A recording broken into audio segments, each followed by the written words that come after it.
Assalamualaikum warahmatullahi wabarakatuh.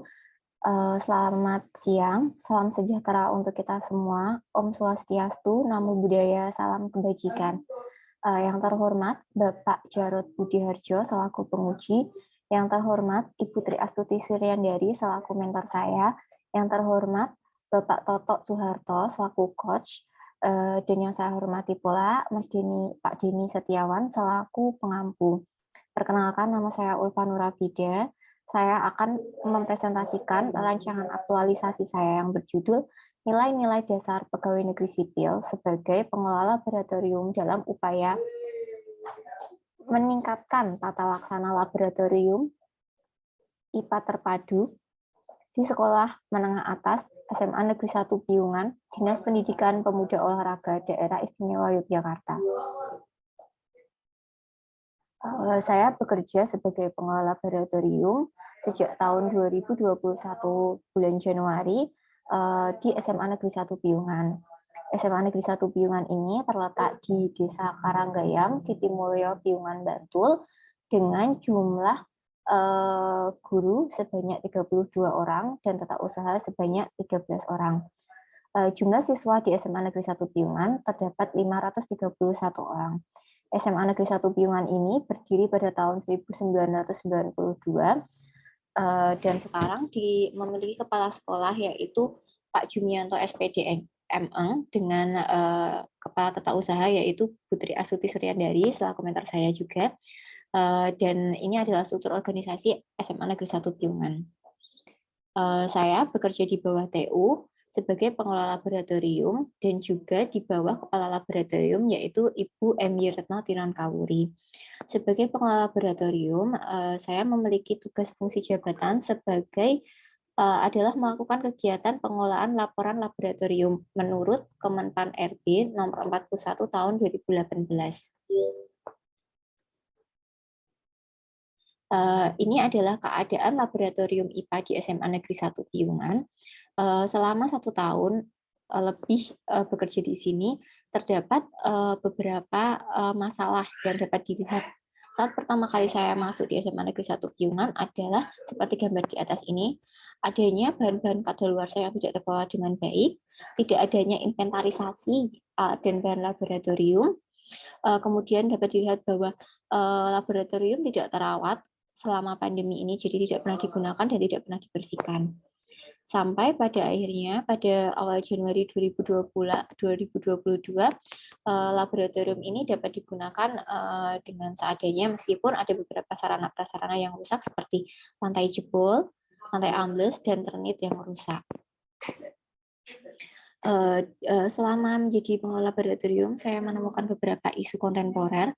Yang pertama adalah sarana prasarana di laboratorium yang kurang memadai, seperti yang tadi digambar. Yang kedua, belum adanya alur pengolahan limbah.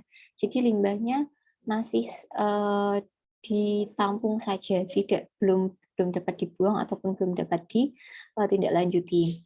Yang ketiga adalah tata laksana laboratorium yang belum maksimal.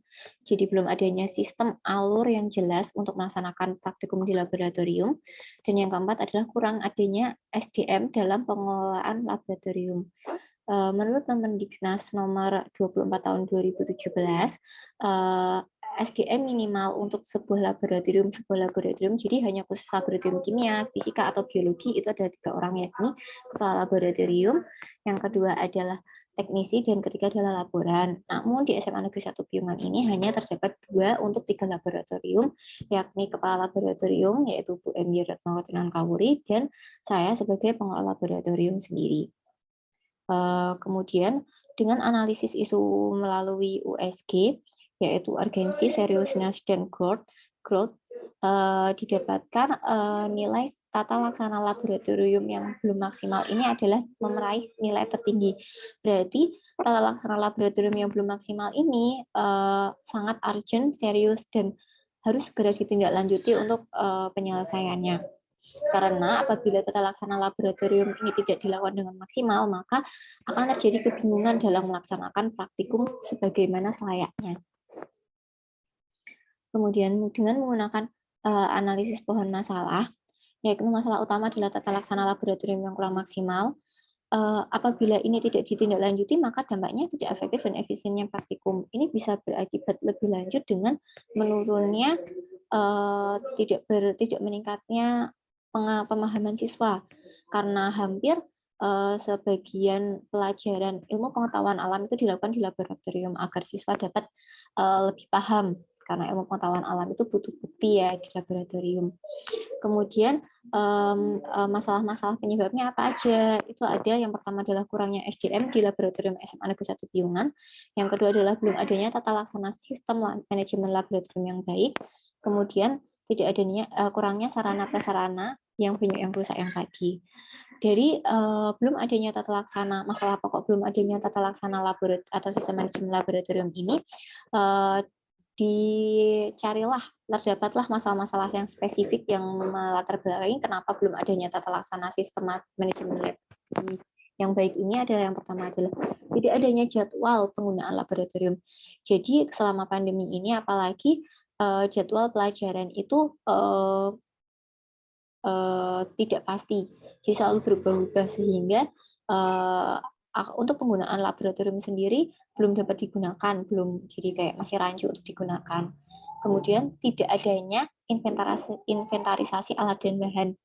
Tidak adanya inventarisasi alat dan bahan ini sangat penting ya, sangat krusial, karena kalau tidak adanya inventarisasi alat dan bahan, kita tidak dapat menganggarkan alat dan bahan yang dibutuhkan selanjutnya, bahan-bahan apa aja yang habis, kemudian gampang rusak dan gampang hilang. Kalau diambil siswa satu juga nggak tahu, atau pecah satu atau hilang satu juga tidak tahu.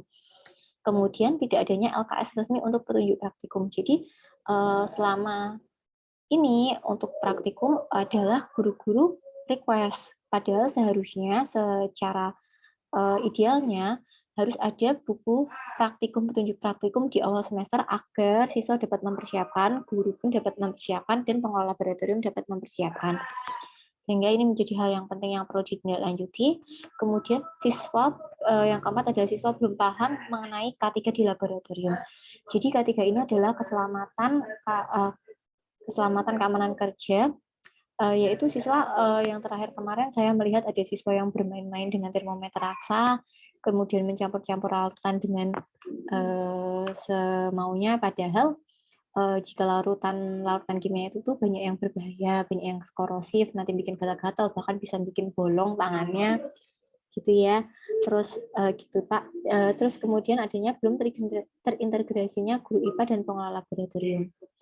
Oleh karena itu, dari masalah-masalah ini disusunlah gagasan pemecahan isu, yaitu adalah 5 kegiatan yang akan saya jabarkan pada slide selanjutnya. Kegiatan yang pertama adalah membuat sistem jadwal penggunaan laboratorium. Sistem jadwal ini dibuat menggunakan menggunakan Google Spreadsheet. Jadi nanti akan ada sistem jadwal yang guru itu nanti bisa mengisinya sesuai dengan jadwal yang ada. Ini untuk selama pandemi saja ya. Kalau nanti setelah pandemi nanti akan dibuat jadwal yang sudah dipatok satu semester sebelum. Tapi karena ini untuk saat pandemi, karena PJJ juga PJJ masih dilakukan, sehingga jadwal masih berubah-ubah, sehingga sistem jadwal ini nanti guru diharapkan dapat memilih jadwal, maupun juga pengelola laboratorium dapat mempersiapkan dengan baik. Di dalam melaksanakan pembuat sistem jadwal penggunaan laboratorium ini, saya mengaplikasikan core value berakhlak, yaitu ramah, cekatan, solutif, profesional, menggunakan melakukan komunikasi dan kerjasama yang baik dengan guru.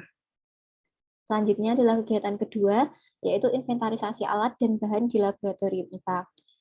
Seperti sebelumnya, bahwa belum adanya inventarisasi alat dan bahan di laboratorium IPA ini akan sangat membahayakan, apalagi untuk barang-barang yang ada di sana, karena mudah hilang, tidak terdeteksi, mencarinya susah. Terus juga untuk mempersiapkan alat dan bahan di saat guru ingin praktikum itu akan sangat kewalahan. Outputnya adalah teruploadnya file Excel dengan daftar alat dan bahan praktikum ke Google Drive, sehingga guru-guru dapat mengaksesnya dari manapun dan dari kapanpun. Nanti yang dapat mengakses ini adalah guru IPA, pengelola laboratorium, kepala tata usaha, kepala sekolah, dan saya sendiri. Dalam melaksanakan inventarisasi alat dan bahan di laboratorium ini, saya mengamalkan nilai berakhlak, yaitu banyak seperti ini, namun yang perlu digarisbawahi adalah integritas dan bertanggung jawab, jujur, serta anti korupsi, karena dalam inventarisasi alat dan bahan ini saya harus sesuai dengan kenyataan yang ada. Apabila tidak ada ya saya tulis tidak ada, apabila ada ya harusnya saya tulis ada. Kemudian ini dilakukan 2 minggu karena benar-benar inventarisasi alat dan bahan ini sangat lama untuk laboratorium kimia, fisika, dan biologi. Selanjutnya adalah kegiatan ketiga adalah membuat daftar praktikum yang dapat dilakukan. Setelah inventarisasi alat dan bahan, maka kita dapat mengetahui praktikum apa saja yang dapat dilakukan untuk satu semester untuk tahun 2022 ini. Jadi nanti akan bentuknya adalah satu buah dokumen daftar praktikum yang berisi LKS yang akan dibagikan kepada guru-guru. Ini sangat penting agar praktikum itu dapat memiliki arah kemana. Habis ini praktikum ini, nanti praktikum ini. Jadi dari pihak guru, pihak pengelola lab itu dapat sama-sama mempersiapkan untuk praktikumnya, sehingga efeknya nanti siswa juga dapat mempersiapkan juga, dapat lebih bagus outputnya untuk siswa. Di sini saya mengamalkan nilai berakhlak, yaitu dedikasi dan kontribusi, karena benar-benar ini harus berpikir untuk alat ini, praktikum misalkan praktikum asam dan basa, maka saya membutuhkan alat A, B, C, D gitu. Jadi benar-benar harus dipikirkan matang-matang dan dipersiapkan. Ini dilaksanakan tanggal 21 sampai tanggal 25 Maret. Dan kegiatan 4 adalah membuat poster keselamatan dan keamanan kerja di laboratorium. Poster keselamatan dan keamanan kerja ini dibuat untuk dari masalah di mana siswa belum memahami bahwa bahaya di laboratorium. Ini harapannya siswa nanti dapat tertarik dengan poster dan mengamalkan apa yang seharusnya dilakukan di laboratorium. Dalam membuat poster ini, saya melakukannya dengan kreatif tentu saja, karena membuat poster ini membutuhkan skill ya, jadi nanti saya tidak copy paste, saya menggambar sendiri untuk poster agar lebih menarik. Ini dilakukan dalam 4 hari, tanggal 28 sampai tanggal 31 Maret, dan kegiatan yang kelima adalah melaksanakan sosialisasi alur pelaksanaan praktikum untuk guru IPA. Jadi untuk apa yang saya lakukan selama aktualisasi ini, saya sosialisasikan kepada guru dan diharapkan guru untuk pahamnya tahunnya dari mana, nanti akan dibagikan kuesioner melalui Google Form sehingga kami tahu apa yang masih kurang dan apa yang menjadi kendala untuk guru. Ini dilakukan pada tanggal 1 dan 4.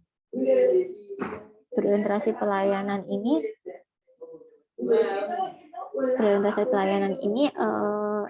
saya mengamalkan nilai berakhlak, yakni adalah komunikasi dan kerjasama. Saya mengharapkan kerjasama untuk seluruh pengguna layanan praktikum laboratorium IPA ini agar berkontribusi dan bersinergi agar menjadi hidupnya laboratorium IPA SMA Negeri 1 Piungan.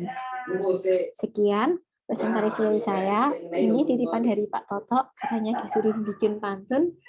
Pergi ke pasti beli ikan mas, tidak lupa mampir ke warung makan. Bekerjalah kamu dengan ikhlas, wujudkanlah apa yang direncanakan. Sekian dan terima kasih.